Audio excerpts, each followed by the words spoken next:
নমস্কার, তোফাস রান্নাবান্নায় আপনাদের সবাইকে স্বাগত জানাই। তোফাস রান্নাবান্নায় আজ থাকছে কাতলা পোড়ার রেসিপি। কাতলা মাছের অনেক রেসিপি আমরা খেয়েছি, যেমন দই কাতলা, কাতলার কালিয়া, এছাড়া নানান রকম আরও অনেক রেসিপি আছে। তবে আজ যে রেসিপিটা আমি আপনাদের করে দেখাবো খুবই সুস্বাদু, মুখরোচক একটা রেসিপি। কাতলা মাছের পোড়া দিয়ে তেঁতুলের টক, অসাধারণ স্বাদ আর একদম নতুনত্ব রেসিপি। চলুন তাহলে রেসিপিটা ঝটপট করে শুরু করে দিই। এর জন্য নিয়ে নিয়েছি আমি এখানে বড় সাইজের একটা কাতলা মাছ। এখানে কেটে বেছে ধুয়ে আমি একদম মাছটাকে জল ঝরিয়ে নিয়েছি। 4 পিস মাছ আমি এখানে নিয়ে নিয়েছি। মাছগুলোর মধ্যে নুন দিয়ে দিলাম। এবার ভালো করে নুনটা আমি মাছের গায়ে মাখিয়ে নিচ্ছি। এই মাছের মধ্যে আমি শুধু নুনটাই মাখাচ্ছি, হলুদটা কিন্তু এখন দেব না।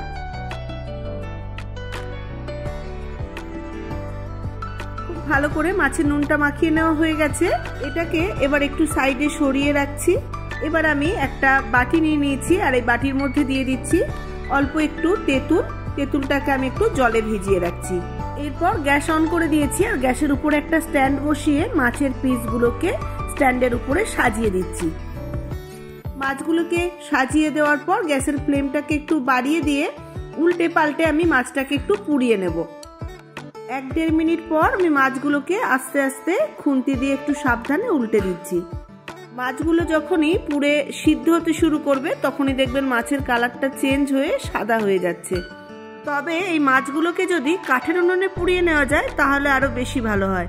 সেই সুবিধাটা যখন আমার নেই, তাই আমি এটাকে গ্যাসেই পুড়িয়ে নিচ্ছি। আর গ্যাসের ফ্লেমটাকে প্রয়োজন অনুযায়ী কম বেশি করে অ্যাডজাস্ট করে নিয়ে মাছগুলোকে পুড়িয়ে নিচ্ছি। আর খুব সাবধানে মাছগুলোকে একটা খুন্তি দিয়ে আস্তে আস্তে উল্টে দিচ্ছি। এর মধ্যে কিন্তু কোনো তেল দেওয়ারও প্রয়োজন নেই। মাছের মধ্যেও তেল থাকে, সেই তেলেই মাছটা পুড়ে যাবে। আর মাছগুলোকে আমি খুব বেশি পোড়াবো না, বেশি পুড়ে গেলে মাছগুলো একদম সিদ্ধ হয়ে নরম হয়ে যাবে আর ভেঙে যাবে। মাছের দুপিটি যখন মোটামুটি সিদ্ধ হয়ে কালারটা চেঞ্জ হয়ে সাদা হয়ে যাবে তখন এটাকে আমি নামিয়ে নেব। দেখুন ঠিক এরকম ভাবে নামিয়ে নিচ্ছি। এরপর আমি গ্যাসের মধ্যে একটা ফ্রাইং প্যান বসিয়ে দিয়েছি। এবার দিয়ে দিলাম 2টো শুকনো লঙ্কা, 3টে কাঁচা লঙ্কা আর কয়েক কোয়া রসুন। নাড়াচাড়া করে এগুলোকে একটু টেলে নেব।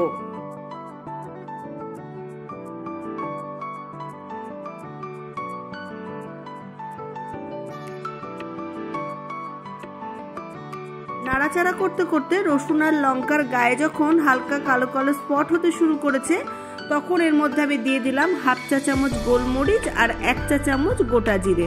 এবার নেড়ে চেড়ে সবকিছু একসাথে আবার একটু টেলে নিচ্ছি।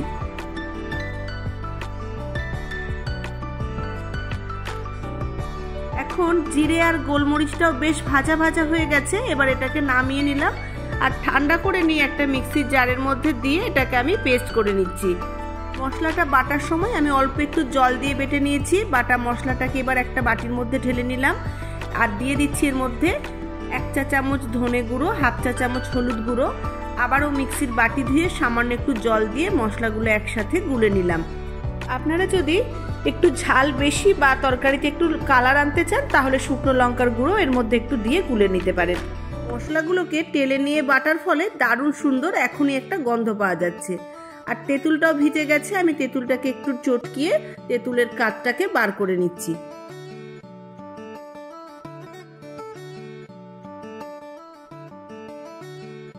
আবারও আমি গ্যাসটাকে অন করে দিয়ে ফ্রাইং প্যান বসিয়ে দিয়ে দিলাম কিছুটা সাদা তেল। রান্নাটা কিন্তু আমরা সাদা তেলেই করব। সর্ষের তেলে করলে মাছের যে পোড়া ফ্লেভারটা সেটা চলে যাবে। ভালো করে তেলটাকে গরম করে নিয়ে আমি এখানে দিয়ে দিলাম 3টে গোটা রসুন। রসুনটাকে আমি ভালো করে ধুয়ে মুছে নিয়ে তারপরে তেলের মধ্যে দিয়ে দিলাম। নেড়ে চেড়ে রসুনটাকেও 2-3 মিনিট মতো একটু ভালো করে ভেজে নিচ্ছি।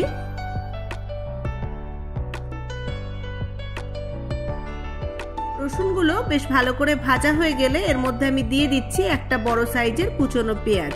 নেড়ে চেড়ে পেঁয়াজটাকেও বেশ ভালো করে ভেজে নেব।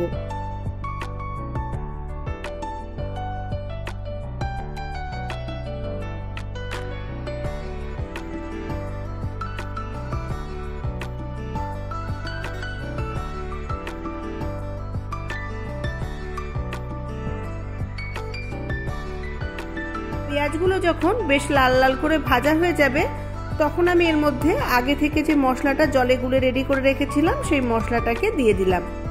এবার পেঁয়াজের সাথে মশলাটাকে খুব ভালো করে কষিয়ে নেব।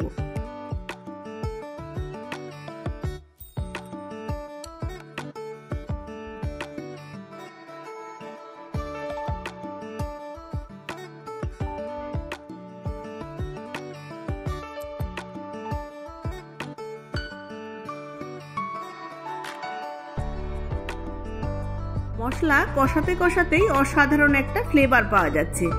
মশলা বেশ ভালো মতো কষানো হয়ে গেছে, মশলা থেকে বেশ সুন্দর তেলটা রিলিজ হয়ে গেছে। এর মধ্যে এবার আমি দিয়ে দেব পরিমাণ মতো নুন। সামান্য একটু নেড়ে নুনটাকে মিশিয়ে দিয়ে এর মধ্যে আমি জল দিয়ে দেব। প্রথমে আমি মশলার বাটি ধুয়ে জলটা দিয়ে দিলাম, আরও একটু জলের প্রয়োজন ছিল, আমি আরও একটু জল দিয়ে দিলাম। এবার ভালো করে সবকিছু একসাথে নেড়ে চেড়ে মিশিয়ে দিচ্ছি। এখানে আমি জলের পরিমাণটা 1 গ্লাস মতো দিয়ে দিয়েছি। যদি আপনারা একটু ঝোল বেশি রাখতে চান তো জলের পরিমাণটা আরও একটু বাড়িয়ে দিতে পারেন। 5-6 মিনিট মতো ঝোলটাকে ঢাকা দিয়ে বেশ ভালো করে ফুটিয়ে নিয়েছি। ঢাকাটা খুলে একটু নাড়াচাড়া করে দিয়ে এর মধ্যে আমি দিয়ে দিচ্ছি আগে থেকে যে মাছগুলোকে আমি পুড়িয়ে রেখেছিলাম, সেই পোড়া মাছগুলোকে একে একে দিয়ে দেব।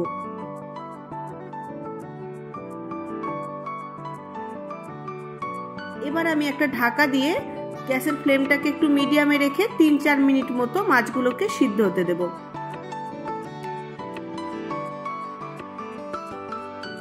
3-4 মিনিট পর ঢাকাটাকে খুলে মাছগুলোকে আমি সাবধানে উল্টে দিচ্ছি, যাতে মাছের দুপিটি খুব ভালোভাবে সিদ্ধ হয় আর মশলাটা মাছের মধ্যে খুব ভালোভাবে ঢুকে যায়।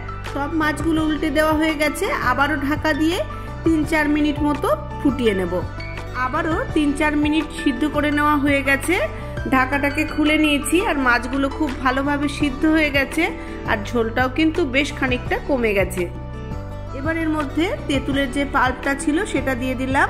এখানে আমি 2 টেবিল চামচ মতো তেঁতুলের পাল্প দিয়ে দিয়েছি। খুব বেশি তেঁতুল দিয়ে দিলেও কিন্তু মাছের ফ্লেভারটা নষ্ট হয়ে যাবে, তখন শুধু টকই লাগবে। তেঁতুল দেওয়ার পর নুনটা ঠিক আছে কিনা একটু দেখে নেবেন, যদি প্রয়োজন হয় তাহলে একটু দিয়ে দেবেন। হালকা একটু নাড়াচাড়া করে এর মধ্যে আমি দিয়ে দেব 1 চা চামচ মতো চিনি। চিনিটাও কিন্তু খুব বেশি দেব না, যেহেতু আমি এখানে তেঁতুল গোলা দিয়েছি তাই রান্নায় স্বাদের ব্যালেন্সের জন্য সামান্য একটু চিনি দিয়ে দিলাম। আবারও খুব হালকা করে একটু নাড়াচাড়া করে মিশিয়ে দিলাম।